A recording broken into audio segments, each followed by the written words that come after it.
Shalom semuanya. Ketika Tuhan Yesus ditanya oleh murid-muridnya akan tanda kedatangannya dan tanda kesudahan dunia ini, maka salah satu dari tanda itu adalah penyakit sampar yang bisa kita sebutkan sebagai pandemi COVID-19. Jadi pandemi COVID-19 adalah bagian dari tanda kedatangan Tuhan Yesus di awan-awan untuk menjemput gerejanya. Ada yang berkata bahwa penyakit sampar sudah terjadi berulang-ulang. Malah pada tahun 1918 sampai dengan 1920 ada wabah flu Spanyol yang menyebabkan 50 juta orang meninggal. Tetapi Tuhan Yesus belum datang. Jangan-jangan setelah pandemi COVID-19 Tuhan Yesus juga tidak akan segera datang.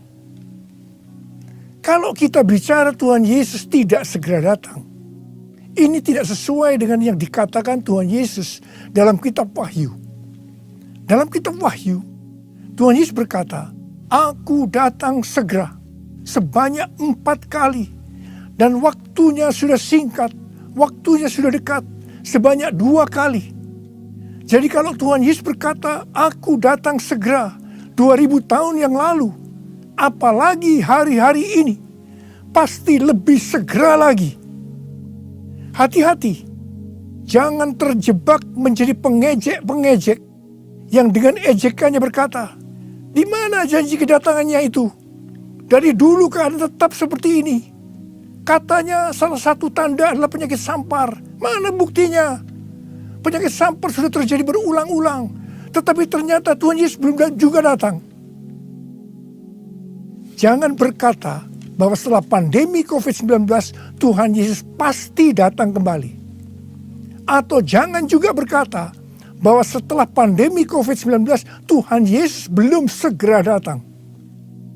Kita tidak tahu dengan pasti kapan kedatangan Tuhan Yesus kembali. Hanya Bapa di sorga saja yang tahu. Yang penting Tuhan Yesus berkata bahwa penyakit sampar seperti pandemi COVID-19 ini adalah bagian dari tanda kedatangannya. Tuhan Yesus menghendaki agar kita percaya bahwa Dia akan segera datang, sehingga kita akan sungguh-sungguh mempersiapkan diri kita untuk menyambut kedatangannya.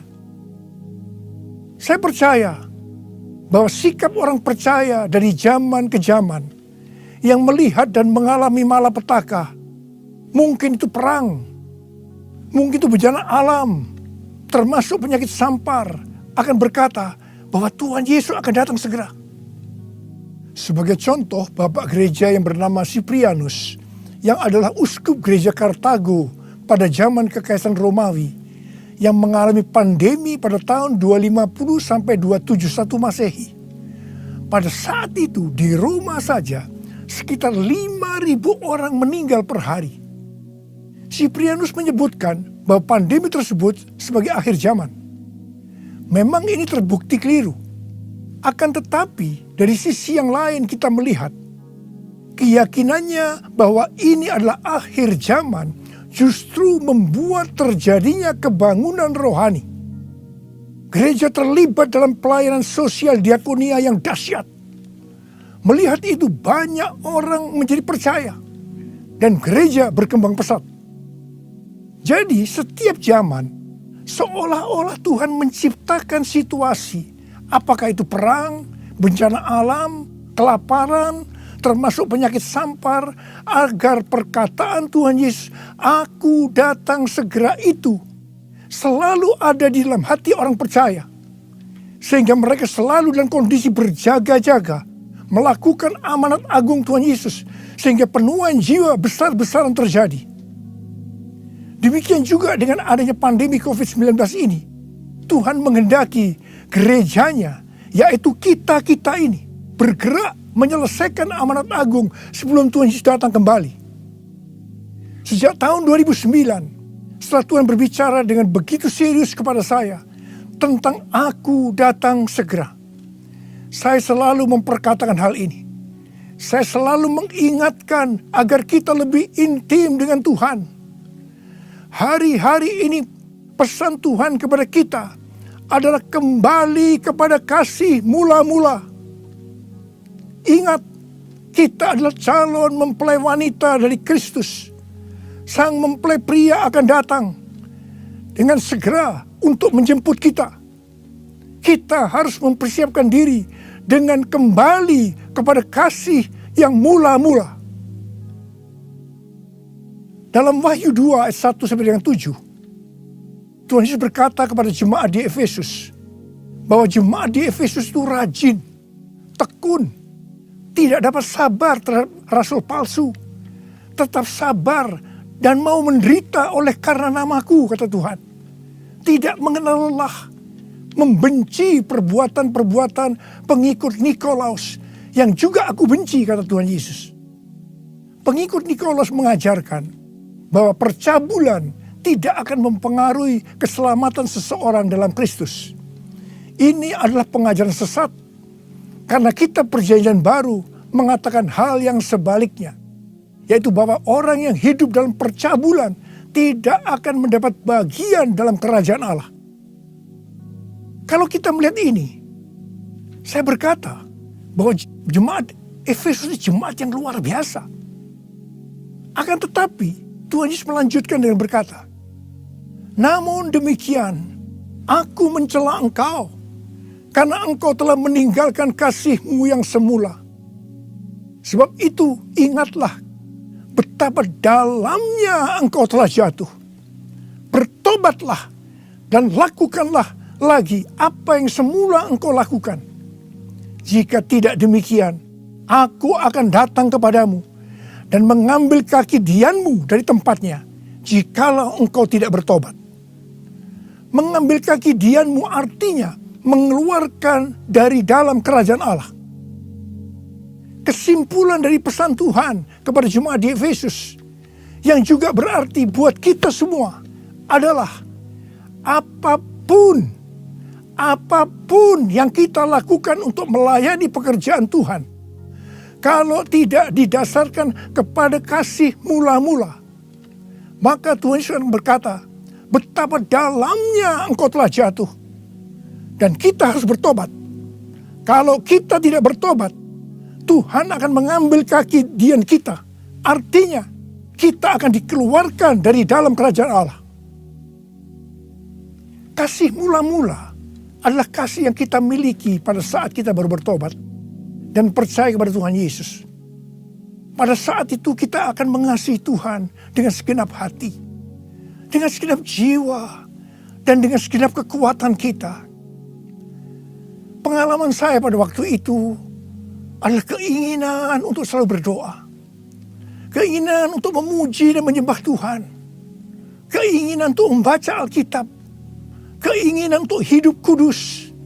Keinginan untuk melayani Tuhan.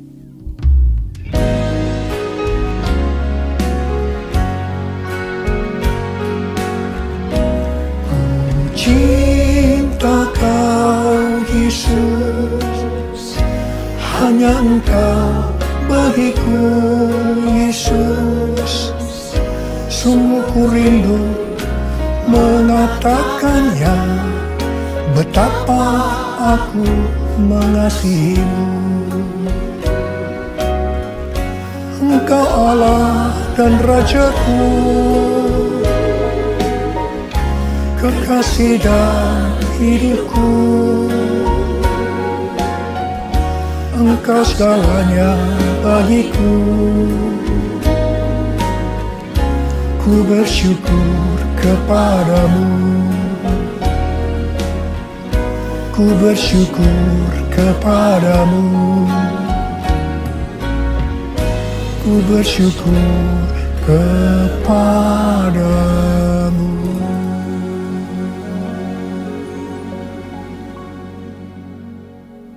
Kalau kita melihat proses keselamatan, maka proses keselamatan terdiri dari 3 tahap.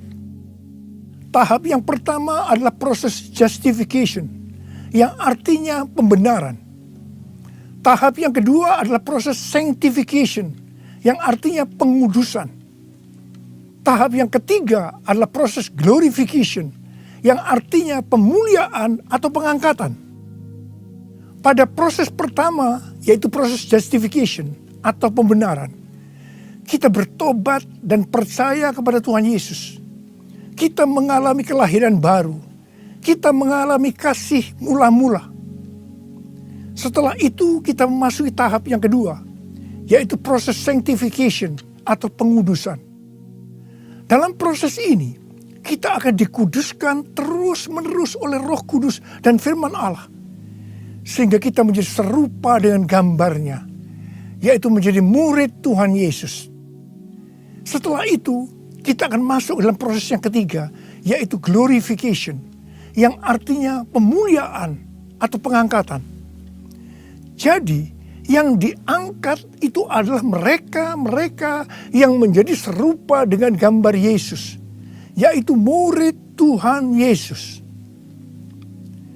Pada waktu memasuki proses sanctification atau pengudusan ini, dengan berbagai macam alasan, kualitas kasih kita kepada Tuhan yang tadinya penuh dengan kasih yang mula-mula bisa berubah menjadi seperti yang terjadi pada jemaat di Efesus. Saya pribadi juga mengalami seperti yang terjadi pada jemaat di Efesus.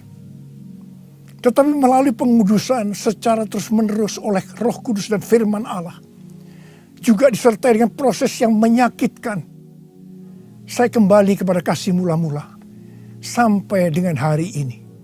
Haleluya. Saya akan bertanya kepada saudara, bagaimana kualitas kasih saudara kepada Tuhan? Saya mau mengajak saudara untuk melihat kualitas kasih kita kepada Tuhan melalui kitab Kidung Agung. Kitab Kidung Agung merupakan satu-satunya kitab di Alkitab yang khususnya membahas kasih yang unik di antara dua orang mempelai, yaitu antara Salomo dengan gadis Sulam yang dipercaya dia adalah istri pertama dari Salomo. Karena beberapa nats penting dalam Perjanjian Baru melukiskan kasih Kristus bagi gerejanya dengan memakai hubungan pernikahan, maka kitab Kidung Agung dapat dipandang sebagai melukiskan kasih yang ada di antara Kristus dengan mempelainya, yaitu gerejanya, yaitu kita-kita ini. Sama halnya dengan iman kita yang harus bertumbuh. Demikian juga kualitas kasih kita kepada Tuhan harus bertumbuh. Secara sederhana, kitab Kidung Agung ini menggambarkan 3 tingkat kualitas kasih. Dan ini juga menunjukkan tingkat kualitas kasih kita dengan Tuhan. Tingkat kualitas kasih yang pertama terdapat dalam Kidung Agung 2 ayat 16 yang berkata, kekasihku kepunyaanku, dan aku kepunyaan dia. Dalam hubungan kita dengan Tuhan, kita bisa berkata begini, Tuhan milikku, aku miliknya Tuhan. Tingkat kualitas kasih yang kedua terdapat dalam Kidung Agung 6 ayat 3 yang berkata, aku kepunyaan kekasihku, dan kepunyaanku kekasihku. Dalam hubungan kita dengan Tuhan, kita bisa berkata begini, aku milik Tuhan, Tuhan milikku. Tingkat kualitas kasih yang ketiga terdapat dalam Kidung Agung 7 ayat 10 yang berkata, kepunyaan kekasihku aku. Dalam hubungan kita dengan Tuhan, kita bisa berkata, aku milik Tuhan. Tingkat kualitas kasih yang pertama bisa dikatakan ini adalah kasih yang egois. Karena yang dikedepankan itu, Tuhan adalah milikku, baru aku milik Tuhan. Maka yang selalu dipikirkan hanya soal diberkati. Jadi karena Tuhan milikku, berkati aku dong Tuhan. Biasanya jarang bertanya kepada Tuhan tentang apa yang dikehendaki Tuhan dalam setiap rencana atau langkah yang akan dilakukan. Jadi kalau dia punya rencana, langsung akan minta supaya Tuhan memberkati. Biasanya juga jarang menyinggung tentang apa yang harus kita lakukan untuk melayani Tuhan. Itu tingkat yang pertama. Tapi tingkat kualitas kasih yang kedua bisa dikatakan sebagai kasih bersyarat. Aku milik Tuhan. Tuhan adalah milikku. Sekarang yang dikedepankan adalah aku miliknya Tuhan. Baru setelah itu Tuhan adalah milikku. Berarti mulai ada satu peningkatan. Di sini mulai ada menyinggung tentang melayani Tuhan. Tetapi dengan syarat. Supaya Tuhan memberkati. Jadi motivasi mau melayani karena mau diberkati Tuhan. Itu tingkat kualitas kasih yang kedua. Tetapi sekarang tingkat kualitas kasih yang ketiga. Inilah yang disebutkan kasih yang tidak egois. Kasih yang tidak mementingkan dirinya sendiri. Ini adalah kasih yang semula. Aku milik Tuhan. Titik. Tidak ada embel-embelnya lagi. Mereka yang memiliki kasih mula-mula akan berkata, aku milik Tuhan. Bukan milikku sendiri. Aku ini adalah milik Tuhan. Aku sudah dibeli. Dan harganya telah lunas dibayar. Aku dibeli dengan harga yang mahal. Yaitu dengan darah Yesus. Mereka yang memiliki kasih mula-mula akan berkata, jika aku hidup untuk Tuhan. Dan jika aku mati untuk Tuhan. Jadi baik hidup atau mati, aku adalah milik Tuhan. Mereka yang memiliki kasih mula-mula akan berkata, aku hidup, tetapi bukan lagi aku sendiri yang hidup, melainkan Kristus yang hidup di dalam aku. Hidupku bukannya aku lagi, tapi Yesus dalamku.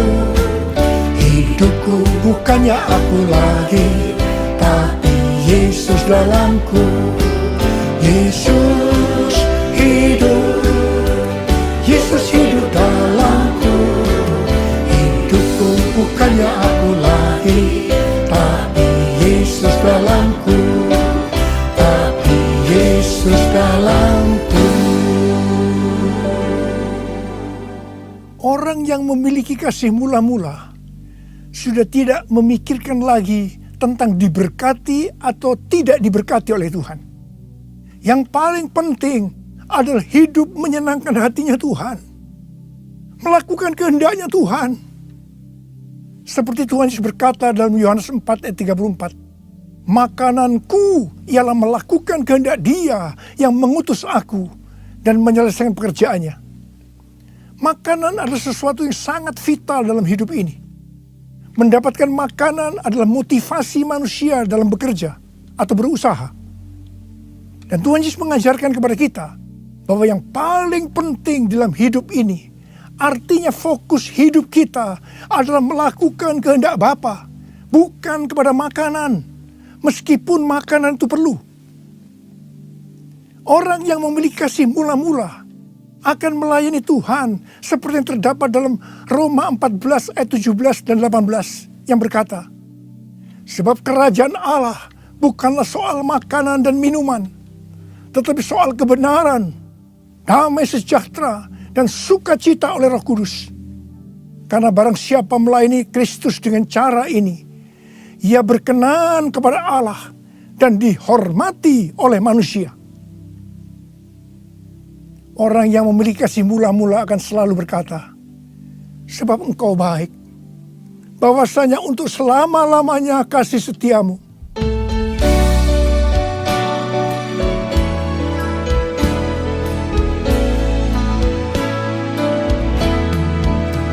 Suatu hamba,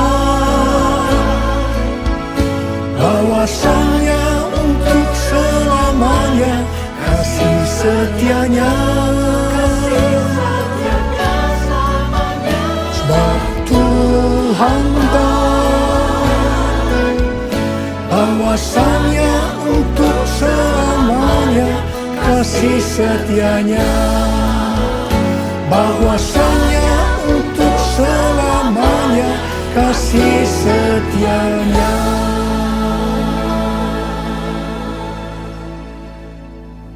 Pujian ini diajarkan oleh Daud dan terus dinyanyikan setelah zaman Daud.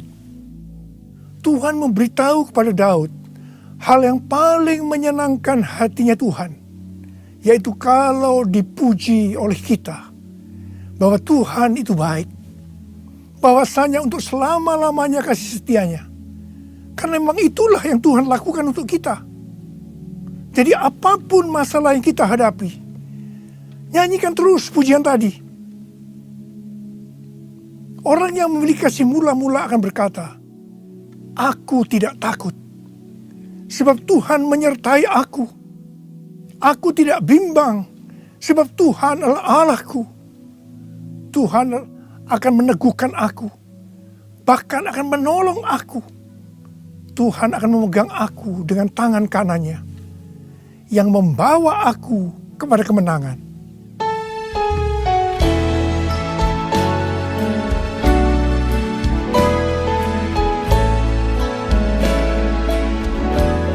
Ku tidak takut, sebab Kau besertaku. Ku tidak bimbang, sebab Engkau Allahku. Engkau meneguhkanku, bahkan menolongku. Kau batu karangku, Yesus Tuhan. Yesus memegangku dengan tangan kanan-Mu. Yesus memberiku kemenangan. Yesus memegangku dengan tangan kanan-Mu. Yesus memberiku kemenangan. Yesus memberiku kemenangan. Yesus memberiku kemenangan. Haleluya. Orang yang memiliki kasih mula-mula dalam masa pandemi COVID-19 ini akan tetap percaya kepada janji Tuhan dan terus memperkatakannya. Orang yang memiliki kasih mula-mula akan berkata, Tuhan, saya mau menyelesaikan amanat agung dengan kuasa dari Roh Kudus, yaitu Pentakosta yang ketiga. Tuhan, saya berjanji untuk memakai mulut ini hanya berbicara tentang firman Tuhan, bukan yang lain-lain. Orang yang memiliki kasih yang mula-mula akan melakukan firman Tuhan seperti yang terdapat dalam lagu ini. Aku mengasihi Engkau Yesus dengan segenap hatiku. Aku mengasihi Engkau Yesus dengan segenap jiwaku. Ku renungkan firman-Mu siang dan malam, ku pegang perintah-Mu dan ku lakukan. Engkau tahu ya Tuhan, tujuan hidupku hanyalah untuk menyenangkan hati-Mu. Menyenangkan hati-Mu, menyenangkan hati-Mu.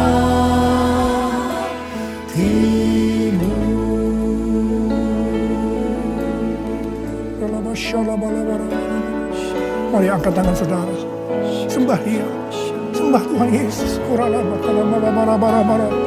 Tuhan Yesus, sembah. Yang sudah berbahasa roh saat ini. Yang belum, terus katakan haleluya, haleluya. Horialalabakana mayaralalalabarabarabara. Oh rarabasande. Ikarala mayaralabalabalabalabalabalabalabalabalabalabalabalabala. Oralabalabalabalabala. Orialalabalabalabalabala. Oralabalabalabalabala. Oralabalabalabalabala. Orilebelabalabala. Hamba berdoa buat anak-anak-Mu ini semua Tuhan. Hamba berdoa mereka kembali kepada kasih yang mula-mula. Kembali kepada kasih yang semula. Kasih yang mula-mula. Ya Tuhan, hamba berdoa buat mereka. Tuhan, terima kasih. Terima kasih ya Tuhan, terima kasih Engkau akan segera datang untuk kali yang kedua. Bapa, hamba berdoa di tengah pandemi COVID-19 ini. Anak-anak-Mu yang mengalami bermacam-macam masalah. Engkau yang tolong mereka ya Tuhan. Tolong ya Tuhan. Mungkin mereka ketakutan, kebingungan. Ketakutan yang berlebihan, paranoid Tuhan. Tolong mereka ya Tuhan. Yang terpapar dengan COVID-19 sakit Tuhan. Dalam nama Yesus, aku sekarang perintahkan COVID-19. Kau keluar. Sembuh dalam nama Yesus. Sembuh dalam nama Yesus. Sembuh dalam nama Yesus. Oh Tuhan, terima kasih. Katakan terima kasih. Terima kasih ya Tuhan. Terima kasih ya Tuhan. Terima kasih. Terima kasih ya Tuhan. Terima kasih. Oh rala-bara-bara-bara-bara. Terima kasih. Oh rala-bara-bara-bara. Terima kasih. Dalam nama Yesus. Dalam nama Yesus. Amin. Mari saudara-saudara, kita akan masuk dalam perjamuan kudus. Kita akan mengingat ayat ini. Sebab setiap kali kamu makan roti ini dan minum cawan ini, kamu memberitakan kematian Tuhan sampai Ia datang. Perjamuan kudus adalah perjamuan Tuhan Yesus sendiri. Setiap kali kita masuk dalam perjamuan kudus, Tuhan Yesus selalu berkata, biarlah ini menjadi peringatan akan daku. Karena itu mari arahkan hati kita kepada Tuhan. Kita akan mengingat kebaikan Tuhan. Mari tundukkan kepala. Tuhan, siapakah kami ini sebelum kami mengenal Engkau? Kami semua orang berdosa. Upah dosa adalah maut, mati. Tapi Engkau yang tidak berdosa telah dijadikan dosa oleh karena kami. Engkau harus mati dengan penderitaan yang luar biasa ya Tuhan. Itu Engkau ya Aba. Betapa baiknya Engkau. Engkau jadikan kami sebagai anak-anak-Mu. Engkau tuntun kami, Engkau bela, Engkau lindungi, Engkau berkati. Engkau sembuhkan kami, Engkau ajar kami ya Tuhan.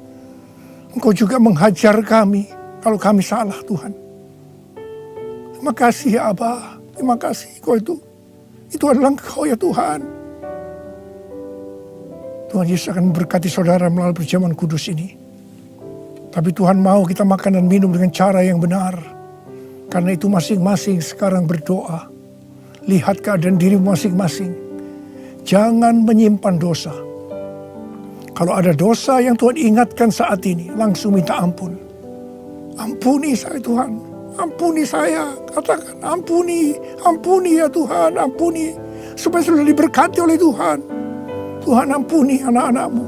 Kau melihat mereka yang sedang meminta ampun di hadapan Tuhan. Ampuni mereka. Kasihani mereka ya Tuhan. Kasihani. Layakkan kami masuk dalam perjamuan kudus. Kami akan masuk dalam perjamuan kudus dengan hati yang penuh sukacita. Hati bersyukur. Dalam nama Yesus kami berdoa. Amin. Sekarang, mari. Angkat roti di tangan kanan saudara tinggi-tinggi. Sebab apa yang telah kuteruskan kepadamu telah aku terima dari Tuhan. Yaitu bahwa Tuhan Yesus pada malam waktu ia diserahkan mengambil roti dan sesudah itu ia mengucap syukur atasnya. Ia memecah-mecahkannya dan berkata, inilah tubuhku yang diserahkan bagi kamu. Perbuatlah ini menjadi peringatan akan aku. Sudah dikasih Tuhan. Bukankah roti yang kita pecah-pecahkan ini adalah persekutuan kita dengan tubuh Kristus? Mari kita makan dalam nama Yesus.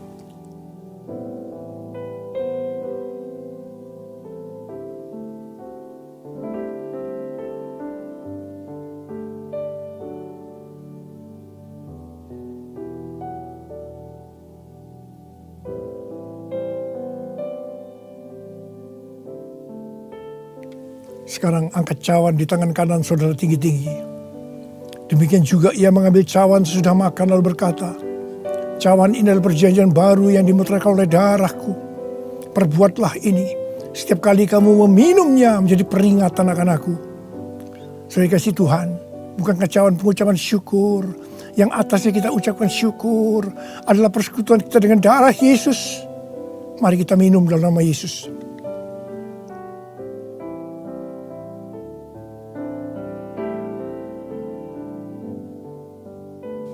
Mari angkat tangan saudara. Ucapkan terima kasih. Ucapkan syukur. Ucapkan syukur dan terima kasih ya Tuhan. Kami mengucap syukur dan terima kasih ya Tuhan. Terima kasih. Engkau baik ya Tuhan. Bahwasanya untuk selama-lamanya kasih setiamu. Engkau baik ya Tuhan. Engkau baik ya Tuhan. Bahwasanya untuk selama-lamanya kasih setiamu. Tuhan terima kasih. Tuhan terima kasih. Terima kasih. Terima pengurapan Tuhan saat ini. Angkat kedua tanganmu, terima. Urapi anak-anakmu. Terima pengurapan Tuhan. Terima. Terima kasih Yesusku. Terima kasih Yesusku. Puji syukur hanya bagi Tuhanku. Terima kasih Yesusku. Terima kasih Yesusku. Puji syukur hanya bagi Tuhanku. Terima kasih. Terima kasih Yesusku. Terima kasih Yesusku. Puji syukur hanya bagi Tuhanku. Terima kasih Yesusku. Terima kasih Yesusku. Puji syukur hanya bagi Tuhanku. Puji syukur hanya bagi Tuhanku. Puji syukur hanya bagi Tuhanku.